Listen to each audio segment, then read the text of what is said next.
Méditation du 22 juin, le psaume de Luther. C'est pourquoi nous sommes sans crainte quand la terre est bouleversée et que les montagnes chancellent au cœur des mers. Psaume 46, verset 3. Ce psaume est connu comme étant le psaume de Luther qui le récitait dans les moments de détresse. En écrivant l'hymne « C'est un rempart qui est notre Dieu », il l'a paraphrasé. Lorsque Martin Luther recevait des nouvelles décourageantes, il disait souvent « Venez, chantons le psaume 46 ». Au lieu de nous lamenter, de pleurer et de désespérer, quand les épreuves s'accumulent sur nous et nous menacent de nous submerger comme une inondation, si nous ne nous contentions pas de prier Dieu pour qu'il nous aide, mais louions le Seigneur pour tant de bénédictions qu'il nous a données, en louant celui qui peut nous aider, notre conduite serait plus agréable à ses yeux et nous verrions davantage son salut. Après une victoire à l'époque de Josaphat, les Israélites ont chanté cet hymne. En temps de crise, le Seigneur était la force de Juda comme il l'est aujourd'hui encore de son peuple.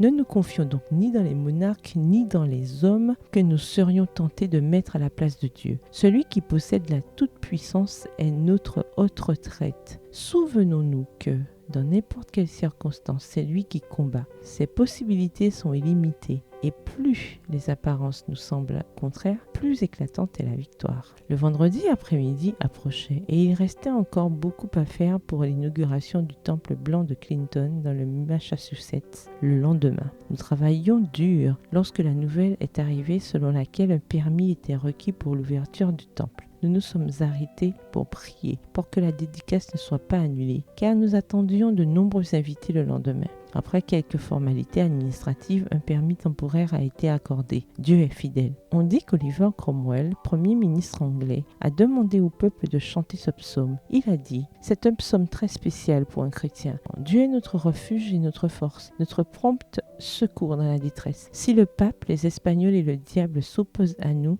au nom du Seigneur, nous les détruirons. Le Seigneur des armées est avec nous. Le Dieu de Jacob est notre refuge. » À Paris, les révolutionnaires de 1848 ont chanté le psaume 46. En Inde, il a été chanté par les Britanniques assiégés par les rebelles Sipahis. Il pourrait bien être l'hymne du peuple de Dieu pendant les périls croissants des derniers jours. Il est votre refuge et votre force. Arrêtez et sachez que je suis Dieu. Psaume 46, verset 10 dans la version Nouvelle Bible Second. Bonne journée et que l'Éternel vous bénisse.